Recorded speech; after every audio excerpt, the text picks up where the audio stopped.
Bonjour à tous, dans l'actualité de ce lundi, une centaine d'emplois menacés chez Jabil à Brest. Une assemblée générale s'est tenue ce lundi. Les syndicats refusent la casse à l'emploi. Bernard Stamm a ramené son bateau. Cheminée Poujoula a été remorqué ce samedi à la Bervrac. Le skipper doit faire l'inventaire de ce qui est récupérable. Planète Solar ne fonctionne qu'avec des panneaux solaires. Le bateau est actuellement en escale technique dans le port de Concarneau. Julie Sicot a suivi l'arrivée de ce navire surprenant. Bienvenue dans cette nouvelle édition du lundi 13 janvier 2014.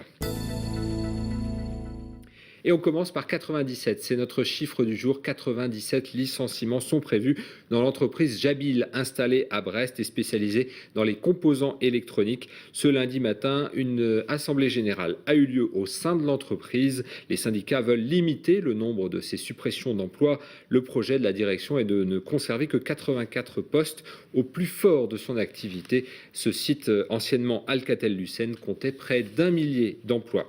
Bernard Stamm a récupéré son bateau ce samedi. Le skipper de Cheminée Poujoula a remorqué les restes de son 60 pieds vers la Bervrac. Le 23 décembre dernier, le navigateur qui ramenait son bateau de la route du Rhum vers Brest avait dû l'abandonner dans la tempête. Récupéré par un cargo avec son coéquipier, Bernard Stamm pensait avoir perdu complètement son monocoque. L'épave a finalement été repérée jeudi dernier par un avion des douanes, puis localisée par un hélicoptère de la Marine nationale. Bernard Stamm va examiner donc les restes de Cheminée Poujoula pour comprendre ce qui s'est passé. Bernard Stamm, tout de suite. On nous avait dit qu'il allait couler. Après, la balise avait continué d'émettre plusieurs jours, mais elle avait une dérive rapide. Du coup, on pensait qu'elle s'était décrochée du bateau. Maintenant, visiblement, ça n'a pas coulé parce qu'il est là, quoi. Voilà, le bateau est détruit, il est mort, quoi. Maintenant, je l'ai ramené. Déjà, il faut l'enlever du trafic maritime. Ça, c'est une évidence, c'est une nécessité. Après, il faut que on espère que ça va nous servir à comprendre pourquoi ça a cassé, quoi. Voilà. Parce que c'est pas normal. Voilà. Et puis après, il reste des pièces. Je veux dire, donc tout n'est pas perdu. Et on reste sur l'eau avec Planète Solar qui a rejoint le port de Concarneau pour une escale technique. Ce bateau unique est couvert de panneaux solaires et ne fonctionne qu'avec l'énergie éolienne. Long de 30 mètres, il a besoin d'un port suffisamment grand pour l'accueillir et Concarneau répondait donc à cet impératif. Julie Sicot a rencontré le capitaine de ce navire, Gérard Daboville.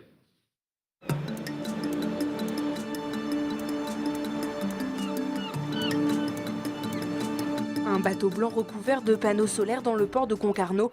L'image date de samedi après-midi. Le Planète Solar a quitté son port d'attache Lorient pour se rendre dans le port finistérien, d'une cité bretonne à une autre. Le Planète Solar a besoin de subir quelques travaux et réparations, mais il devait trouver un port assez grand, car on ne déplace pas comme ça un bateau long de 30 mètres et large de 16 mètres. C'est un bateau qui est très encombrant, qui est faiblement motorisé. Vu sa largeur, il faut être, on va dire qu'il faut être prudent, il faut anticiper. Avec ce bateau-là, on ne va pas n'importe où. C'est pas un bateau qu'on rentre dans un port de plaisance comme ça, du jour au lendemain, sans avoir prévenu. Ce bijou de technologie est le premier à avoir fait le tour du monde grâce à l'énergie du soleil. Ses 512 mètres carrés de panneaux solaires lui permettent de charger 9 tonnes de batterie. Et sans soleil, l'autonomie est de 72 heures. Une contrainte sérieuse quand on est capitaine. On reçoit des prévisions météo qui sont des prévisions bien sûr classiques, mais on reçoit en plus des prévisions d'ensoleillement et c'est une question de gestion d'énergie. C'est évidemment un bateau qui est plutôt fait pour le soleil, je dirais qu'en ce moment pour naviguer par ici, il serait un petit peu malheureux. Le Planète Solar va rester au mouillage dans le port de Concarneau jusqu'au 24 janvier. Et on parle encore environnement avec la question de l'élimination des déchets. Comme dans le Finistère, dans le Morbihan, on utilise des incinérateurs pour brûler une partie des ordures ménagères. Samedi à Pontivy, une centaine de manifestants s'est rassemblée devant la mairie. Ces manifestants ne veulent pas d'un second incinérateur prévu dans le plan d'élimination des déchets. Le point avec ce reportage de TB Sud et de Julie Postelec. Non au deuxième four. Tout n'est encore qu'à l'état de projet, mais les riverains de l'usine d'incinération des déchets de Pontivy auraient déjà déposé quelques 300 doléances contre l'agrandissement du site. Sur les 60 000 tonnes d'ordures ménagères incinérées par an dans le Morbihan, celle de Pontivy en traite 33 000. Or, le plan départemental de gestion prévoit de doubler cette capacité. Un incinérateur actuel est déjà très gênant dans le sens où il y a énormément de déchets, des dioxines en particulier, l'utilisation des mâches fer en particulier, à terme dans les nappes phréatiques, etc.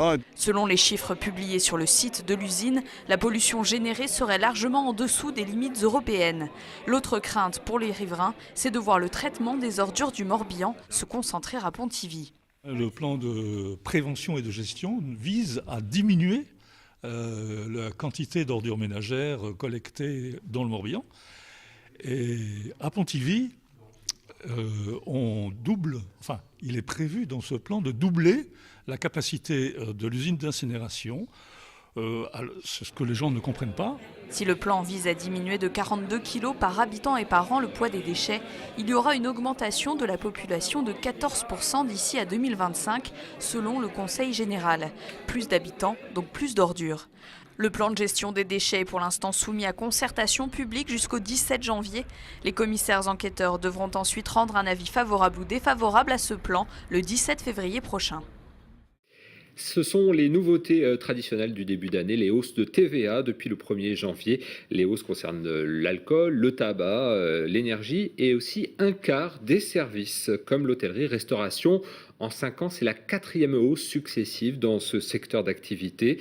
Lisa Lemaguet de TVRN 35 a rencontré des professionnels de l'hôtellerie-restauration pour voir comment ils s'adaptaient à cette nouvelle hausse. Pour l'hôtellerie-restauration, le taux intermédiaire de TVA vient de passer au 1er janvier de 7 à 10%. Une hausse non négligeable et un nouveau coup dur pour ce secteur déjà touché par la crise. Les professionnels doivent donc désormais réfléchir à répercuter ou non cette hausse sur leurs tarifs. La restauration dans les 15-20 euros, va être, même moins, va être très très sensible à cette augmentation de prix. C'est vrai qu'il y a une bagarre qui est affiché et le risque c'est de déstabiliser les établissements s'ils n'augmentent pas leurs tarifs, puisque s'ils n'augmentent pas leurs tarifs, ils vont être obligés de prendre sur leur marge et d'après nos calculs, les bénéfices pourront être atteints de 20 à 40%. Donc ça met en danger beaucoup d'établissements. D'autant que l'hôtellerie-restauration connaît son 4e changement de taux en 5 ans. En 2009, la baisse de la TVA de 19,6 à 5,5 avait permis au secteur de renflouer les trésoreries, même si la mesure n'avait pas eu que des avantages. Chez nous, il y en a qui n'ont pas respecté qui n'ont pas joué le jeu, qui ne voulaient pas, qui disaient que c'était pas normal, que maintenant pour une fois qu'on pouvait mieux vivre. Donc voilà, après c'est comme ça. Puis après les clients se sont engouffrés là-dedans en disant que rien n'avait changé. Enfin, ça a été très mal expliqué, très mal fait de notre côté à nous. Cette hausse de TVA devrait contribuer au financement du crédit d'impôt compétitivité emploi pour les entreprises. L'État estime que cette mesure pourrait rapporter près de 6 milliards d'euros. Ce 15 janvier, c'est l'anniversaire d'un drame en mer, les 10 ans du naufrage du Bugalet de Brest. Les 5 hommes d'équipage ont péri en mer depuis le 15 janvier 2004. L'enquête n'a pas permis d'établir les causes exactes du naufrage de ce chalutier du Guilvinec. L'écrivain Yann Kefelec ressort un livre avec la contribution de Pascal Baudéré, journaliste au Télégramme. Le chalutier a sans doute été entraîné au fond par un sous-marin, c'est la conviction des 2 hommes. On les écoute.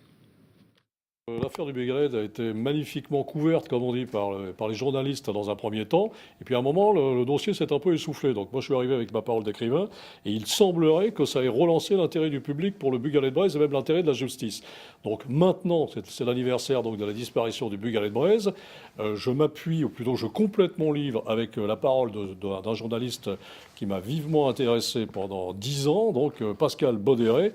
Et semble-t-il, nous avons fait un livre très cohérent entre le cri du cœur que j'ai poussé et puis ce dossier très très précis, donc rédigé par Pascal Baudéré. Il y a des raisons de rester mobilisés. Il y a la piste américaine avec notamment une liste de 12 sous-marins nucléaires d'attaque américains dont l'expert judiciaire dit que l'un d'eux peut être le responsable du naufrage, il convient que les juges d'instruction aillent au bout de leur démarche et demandent aux États-Unis de fournir les positions de ces 12 sous-marins. On a eu tellement de mal à avoir des noms de sous-marins dans ce dossier, là on en a 12 et on dit on arrête l'enquête. On ne peut pas entendre ça.